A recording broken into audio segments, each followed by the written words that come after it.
प्रखर आ ओजस्वी कवि के रूप में श्री नंद बिलास राय जी हमरा सभक पूर्व परिचित कवि छथि। हिनक छैठिक डाला एकटा मैथिली पोथी पूर्व में प्रकाशित भेल रहनि। ताही कविता के एकटा बिछलहुँ हैं कोशीक बाढ़ि। कोशीक बाढ़ि शीर्षक कविता के चुनलहुँ क्योंकि हम सब कोशी तटबंधक बीच छी। तो ओहिमे जे ओ कहलखिन हैं अपन कवित्व धारा में भाव में, तकरा हम गुनगुनेबाक चेष्टा करै छी। अपने सब के बीच समर्पित गौर करै छी नंद बिलास जी के कविता।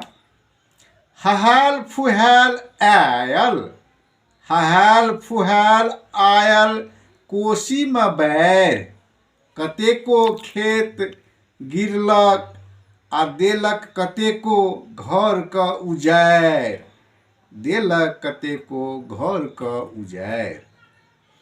किसान सब कतेक मेहनत सँ लगौने छल जजाति, किसान सब कतेक मेहनत सँ लगौने छल जजाति, हुनका सबके लगलनि आर्थिक मारि, हुनका सबके लागलनि आर्थिक मारि। देखियौ केहन बजरैया पानि में ढल, देखियौ केहन बजरैया पानि में ढल, नाह केना पार करत एखन, नाविक के काज नहि करै छै अकल, नाविक के काज नहि करै छै अकल। बान्ह सड़क तोड़लक आ बहा क लऽ गेल, बान्ह सड़क तोड़लक आ बहा क लऽ गेल नारक टाल, बहा क लऽ गेल नारक टाल। लोक सब तऽ बेसाहो खायत, लोक सब तऽ बेसाहो खायत, मुदा खायत की माल जाल, मुदा खायत की माल जाल।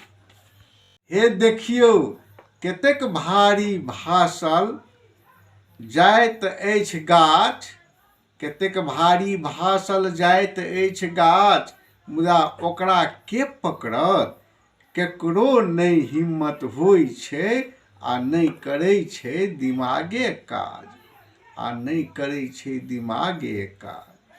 यौ बाढ़िये छै तेहन, यौ बाढ़िये छै तेहन विकराल, दुनू तटबंधक बीच बसै वाला लेल साक्षात छी काल, साक्षात।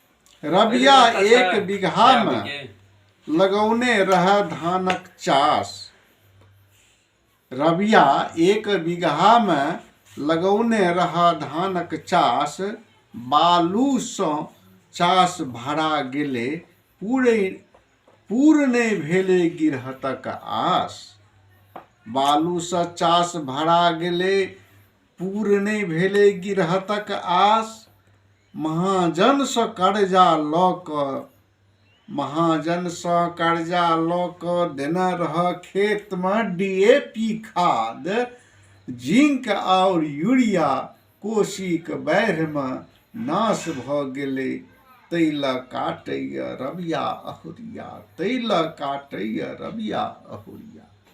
रबिया सन सन हजारो किसानक अछि इएह हाल, यौ बाढ़िये छै तेहन विकराल, यौ बाढ़िये छै तेहन विकराल, दुनू तटबंधक बीच बसै वाला लोक लेल साक्षात छी काल, साक्षात छी काल।